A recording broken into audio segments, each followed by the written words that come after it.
Thank you. Thank you very much for joining.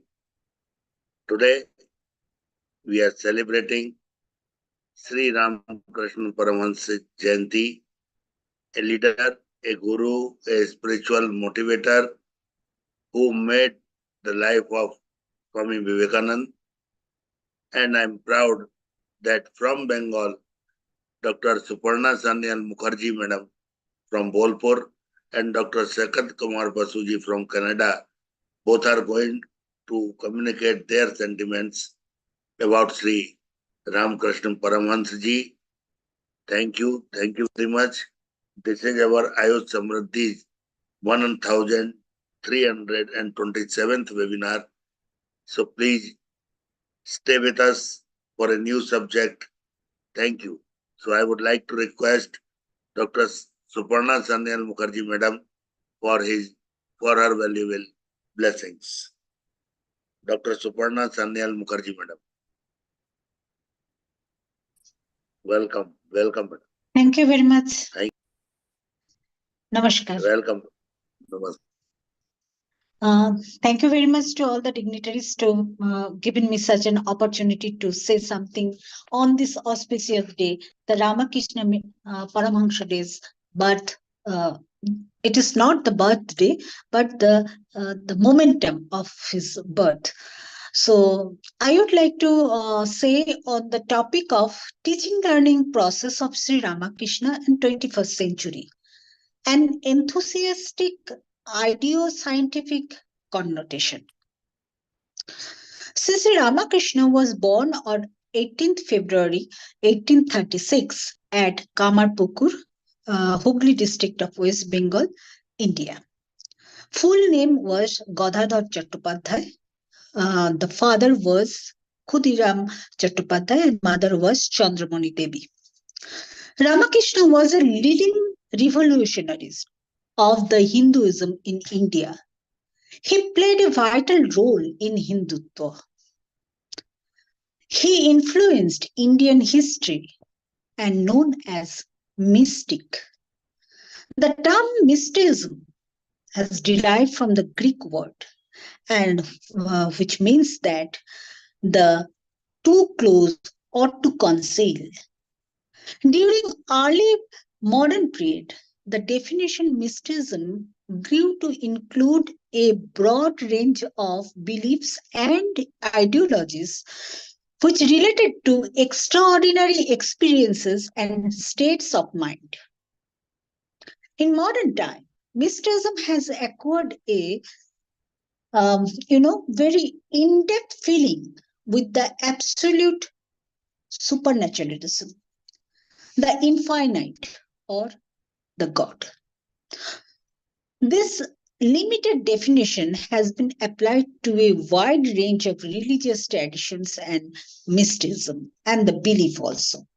In the he was especially the Ramakrishna was believed in the one God, the one self. He believed in the self-realization. He explored in the self-orientation, self-realization. So he said that he was a devotee of the goddesses of Kali. He worshipped mother goddesses, the Kali. He was adhering to various religious practices from the Hindu traditions of Vishnu Puran, then Vaishnavism, then the Tantric Shaktism, and Advaita Vedanta, as well as Islamic and the Christianity. Proclaimed that various world religions are so many paths to reach one and the same goal, validating the essential unity of religions. His probable base towards the teaching learning process precisely exposed the ultimate unity of diverse religions as being means to enable the realization of the same God. He explored the self-realization and the orientation of God in oneself. That means the human being, we have the power to be a god, and we have the power to be evil. So this is our oneness. Oneness in that sense, the disciple, which disciple he was practiced, that is the Hinduism or Hindutva. He believed on this Hindutva and he practiced this Hinduism. That is the core heart religion and the mother of all religion. He is regarded by his disciple as an avatar or the divine incarnation of God.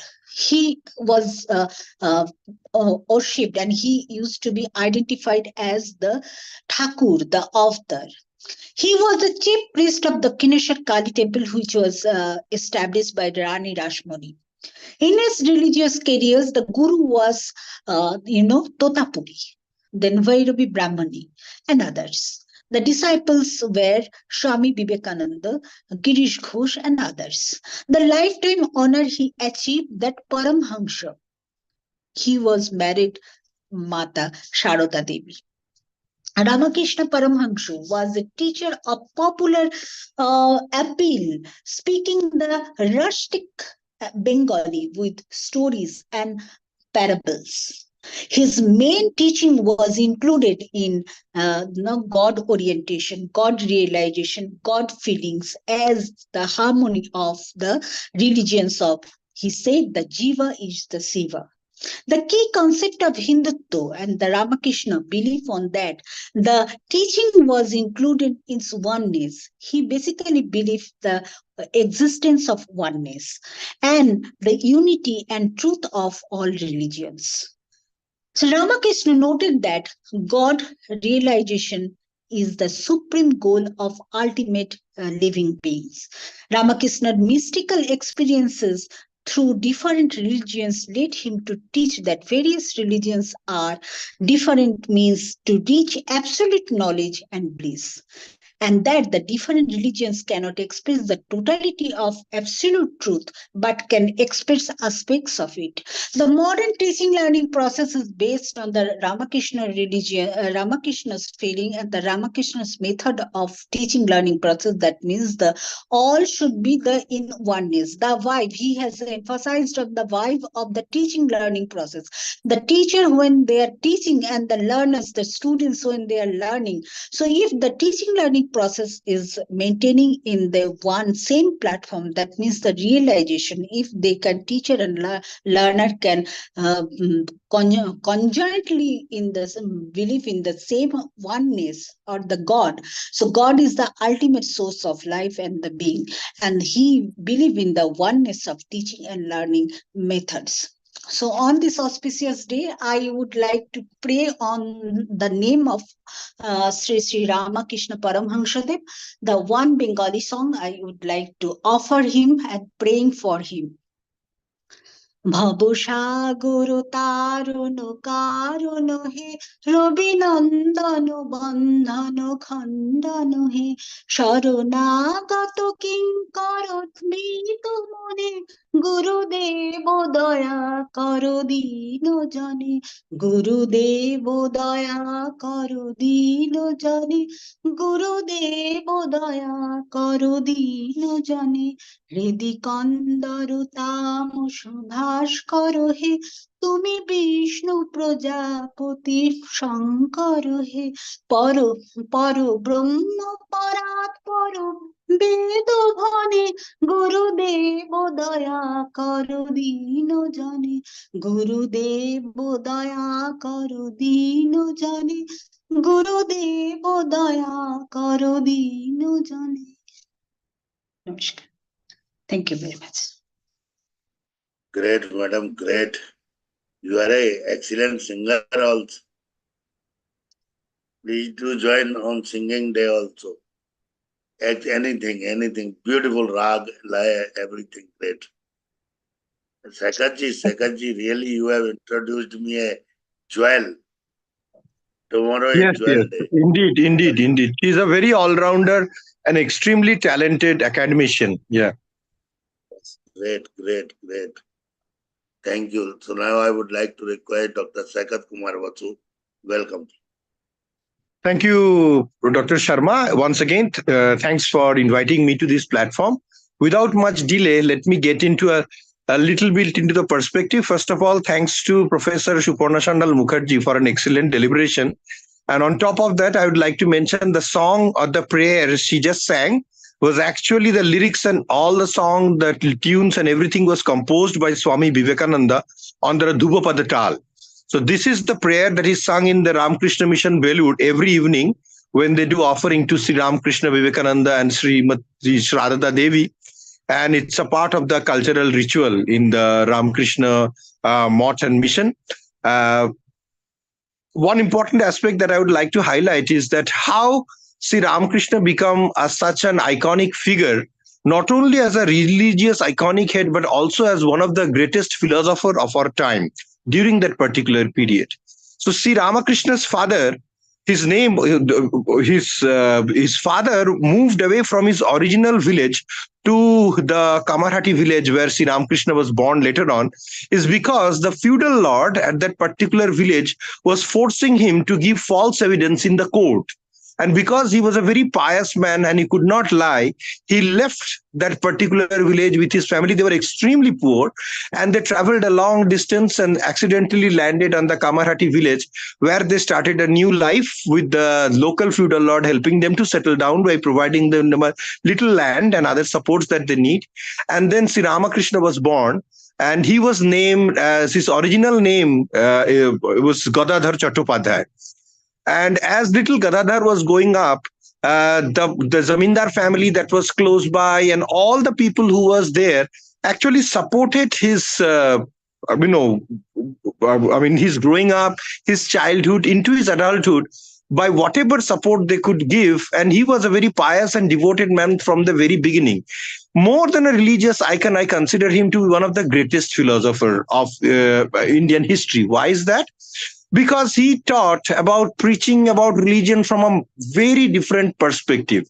During the period when Sri Ramakrishna was active, it was the time when there was an enlightenment happening in India and particularly in the Bengali society, because there was the spread and establishment of the British colonial period at that time. The cultural capital almost was at there. And there was a very strong influence of Western education on the Bengali youth. So there was a fashion in those days that a lot of young men who were well educated and they were enlightened by Western culture, they were taking to Christianity.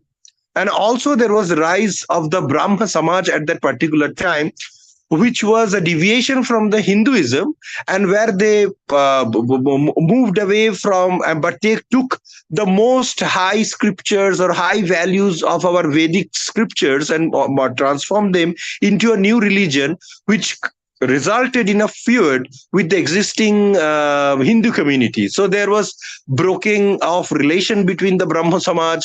There was a breaking of relation between, there was no marriage between Hindu families and those who were adopting to the Brahmo Samaj. Brahmo Samaj is a new religion based on Hinduism, but on a very progressive terms and forms.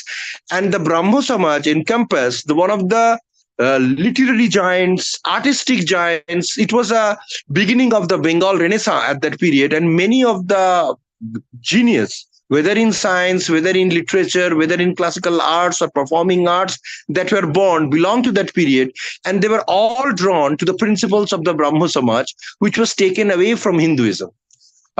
These very conflict at this particular point of time when Ramakrishna arrived, and because of his association with the Dakshineshwar temple under the leadership of Rani Rashmani Devi, he became slowly an iconic figure and slowly started dragging youths who later made massive transformation to recognition of Hinduism, not only or rebirth or re-recognition or re-identification of Hinduism or the Hindu Atma of Bharat once again through his legendary disciples of Swami Vivekananda and many others who followed his line. Swami Vivekananda, who was named as Narendranath before he turned into a monk, was dragged to Sri Ramakrishna because of its outstanding principle and his ability to express very high Vedantic philosophy in very simple terms. Why Sri Ramakrishna became so popular in the Bengali communities, and then through Swami Vivekananda later on, his tradition spread not only to India but around the world, is because of his simplicity in explanation. And there we can draw a comparison between Sri Ramakrishna's teaching and Gautama Buddha's teaching during our ancient Indian history, is because Buddha preached in Pali, not in Sanskrit or other scholarly languages that was restricted to the Brahmanic communities or to the scholarly communities and not spoken by the ordinary people. So no matter how Hinduism developed, or the big scriptures or the big principles of Hinduism was not reaching the ordinary people during the time of Buddhism, and because of the caste suppression, because of the intolerance of the upper caste towards the lower caste, many moved and was swayed by Buddha's teaching, and they all were slowly turning greatly into Buddhism, and India transformed into a Buddhist country later. There was a lot of historic reasons and also a degradation of Buddhist activities, Buddhist philosophy, and there was less support of kings who or emperors who did not support Buddhism, and there was the revival of Hinduism through the active work of the Shankaracharya and others. Similarly, Sri Ramakrishna preached in very simple Bengali, and he gave such simple examples, as was indicated by Madam, in exploring the magnetic Vedantic philosophy, the Sakar and Nirakar aspect of our Hinduic philosophy, in understanding how we interact with God and what is Brahma and what is God. This great divinity of teaching came to the ordinary people in such simple terms from Sri Ramakrishna that he attracted huge number of people in Bengal. And among those who were attracted was one of the legendary icons of the Bengali society. They were legends in their own discipline, whether it was Vidyasagar, Bankim Chandra Chattopadhyay, Swami Vivekananda, or many other legendary figures and many of the iconic figures from the Brahmo Samaj, which I said was the beginning of the iconic Bengal Renaissance that was happening in India.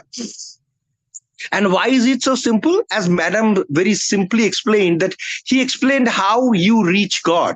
Ramakrishna was one of the first individual or philosopher who not only practiced active Hinduism, he followed Islam, he followed Christianity, he himself went on transformation across different religious lines, and then in such a simple terms he said that think that we are standing in front of a pond, and there is one ghat, or one on one shore, the Muslim is collecting water and he is calling that pani.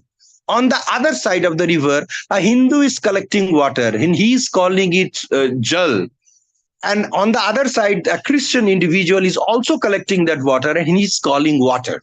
So with whatever religious paths you follow, whether it's Hinduism, Christianity, Islam, or any other religion, you are looking for water or the Amrit, or that particular divinity which leads us all to the same goal of reaching the ultimate truth of our life. It is a self-realization of the God inside you. It is the self-realization of the great creator inside you. And do not consider yourself to be a sinner. No one is a sinner. Even if you have committed a sin, as long as you realize that you have committed a sin and you have regretted for it, you are out of that sin. These simple teachings with very simple stories of, particularly with examples from rural Bengal, dragged so many people towards Sri Ramakrishna's teaching that there was a reversal and a regain of faith in Hinduism from the Brahma Samaj, from the active impact of the Christian missionaries at that time, and he re-established Hinduism as a part of a bhakti cult in Bengal, and then it spread to other parts, just like Sri Chaitanya Mahaprabhu did during the bhakti cult movement in a period before him. He explained various sects of Hinduism, various branches of Hindu teachings. He himself practiced those, and as he himself ascertained those knowledge, he he disseminated them in such simple language and with such simple illustrative examples that it reached people like a wildfire. Everyone who came in contact with this great philosopher, great iconic religious head of that particular time, was mesmerized by his knowledge. He had no formal education. He was unable to complete school because he never liked mathematics. He said that there should be only addition. There should not be any subtraction. He believed there should be only multiplication. There should be no division. So because he used to call this as a patwari buddhi, or in otherwise, it's a business ideas. He was above that. And there was one example when Swami Vivekananda was slowly turning towards becoming his disciple. He learned that he always kept himself away from women and money. So one day, when Sri Ramakrishna was not in his preaching room, he placed a coin under his bed and waited for Sri Ramakrishna to come back. So when he came back, as soon as he sat on that bed, he shouted and cried and jumped up, because as if he felt a sharp pain on his body, or as if he received an electric shock. And then he said to check under his bed, and they found the coin that Narendra, or the letter the Swami Vivekananda has placed. And that day he realized that it was this man who always said, be away from Kamini Kanchan, and like a duck, try to get the milk and not the water from the composition of the, as you know, milk is a colloid and duck's tongue has enzymes. So as soon as a duck touches the milk, it turns into curd. So the duck takes the curd and discards the water.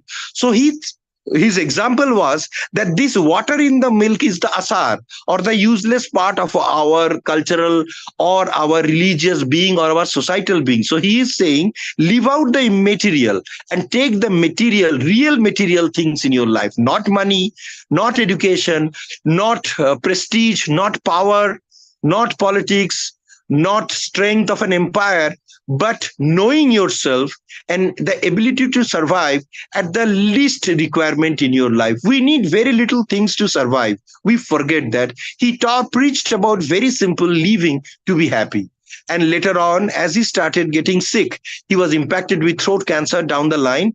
But there was a time when he wanted Vivekananda to come to him, and then he touched his forehead, and then he transferred all his strengths to him. And Vivekananda went through a process of transformation, magnetic transformation of the knowledge impartation from Sri Ramakrishna into Swami Vivekananda. And this is how he became Swami Vivekananda, considered him to be the greatest master of all time. And then Sri Ramakrishna told him that today, after giving all that I have earned through my life, through my preaching, through my sacrifices, and through my salvage in the path of the religion, I am giving it to you, and now I am a pauper. Now it should be your duty to carry this forward, not only to India, but to all over the world, to give this message to everyone and bring them under this platform of self-respect, respecting others, and understanding the universality of God. No matter whatever path you follow in your life, you are destined to go to the one final destination and meet your divinity. This great teaching is still relevant today in our life. And as it is happening, our honorable Prime Minister Sri Narendra Modi, anytime he visits West Bengal, he does come to Sri Ramakrishna. It is said that once at a very young age, he went and left home and to become a monk, and he went to Sri Ramakrishna mission. And one of the sannyasi there, who he considered his guru, was told him that don't spend your time here as the monk. You go ahead, and there are greater things waiting for you. Perform your duties in that form. It possibly transformed him, and we see now a resurgent India under him. It possibly comes from the blessing of Sri Ramakrishna. Hopefully, he will take India to even a greater platform, to even a greater dignity that we are seeing now. So Sri Ramakrishna may have passed away in his living body and is no more with us, but his legacy, his teachings, and his blessings are with us every time. For every Indian in every corner, whether you are a Bengali, whether you are a non-Bengali, whether you are a Christian, Muslim, Jain, Parsi, Sikhs, his teachings perceives and crosses the border of every other religion and reaches and crosses our life. It enriches us. His teachings is like the fragrance of a flower. or his teachings is like the fragrance of uh, of an incense stick, which slowly imparts his fragrance in one corner of the room and then fills the entire room with that aroma. And as you smell within that aroma, you are enlightened and uplifted to a different world. This material world that we are a part, that the money, the power, the prestige, the struggle that we do every time, he said, do whatever it is your duty. But at one point of the day or at one point of the time, remember your Ishta, pray to him. There is no need to read religious scriptures. There is no need to for you to follow complex rituals. But if you feel for the poor, if you feel for the downtrodden, if you can do something for them, and please pray to the Almighty at least once a day, cry to his feet, express all your fears and give depress and put all your anxieties at his feet, feel blessed and move ahead in your life. What an outstanding teaching in such simple words. No one else after him has been able to give India these boost. And then Swami Vivekananda established with his blessings Hinduism across the world during those colonial period when Hinduism was not even acceptable in many parts of the world. Today, as practicing Hindu, we should be proud of the heritage of Sri Ramakrishna and Sri Vivekananda for giving us or putting us in the map of global religion and for the rebirth and resurgence of Hinduism once again on the divine platform of the nation Bharat. Thank you. I am blessed to be given an opportunity to speak on this. Thank you very much. And I am enlightened to be a part of this program. Thank you very much. Thank you. Thank you very much, Dr. Sakat. You are basically a spiritual person. Excellent. Excellent. Thank you. Thank you, sir. Stina, would you like to add something? Nehaji? Stina Anderson, would you like to add something? Yes, thank you. I'm just fascinated by the fantastic knowledge of India, and so I'm listening and learning a lot. So many things. It was a great talk. Thank you. Thank you. Thank you very much. I would like to request Dr. Lakshmikant Dwivedi sir for his kind conclusion. Respected Gurudev Lakshmikant Dwivedi sir, for brief conclusion, sir. Your blessings. नमस्कार। प्रणाम sir. Shri Ramakrishna Paramhans जी के इस स्मृति और जैसा कि कहा गया जन्म दिवस या उनका स्मृति दिवस के उपलक्ष्य में दो विद्वान वक्ताओं ने उनके जीवन और उनके धर्म के बारे में चर्चा की, और इससे एक बात तो स्पष्ट है कि रुचि नाम वैचित्र्यात् रुचि कुटिल ऋजु कुटिल नाना पतजुषाम प्रणाम एको गम्य त्वमसि पैसाम अर्णव इव।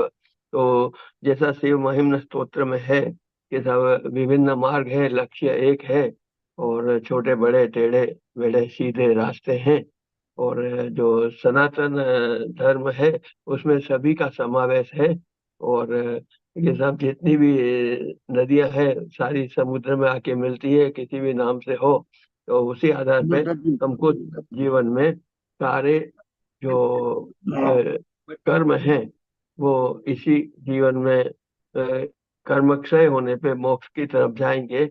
यही रामकृष्ण परमहंस जी से जो मैंने समझा वो एक यही समझा कि उनकी जब अंतिम अवस्था में काफी कष्ट था, गले में कुछ व्याधि थी, और उनके जो शिष्यगण थे उन्होंने चिकित्सा के लिए काफी दबाव डाला, किंतु उन्होंने बोला नहीं, जो कर्म फल है उसका भोग होगा और क्षय होगा, तभी मोक्ष होगा, और इस जीवन में ही स्वर्ग और नरक दोनों को कर्म के अनुसार करके और सत्कर्म करके आप जो अच्छे कर्म करेंगे वो जीवन में यशोगाय के रूप में रहेंगे।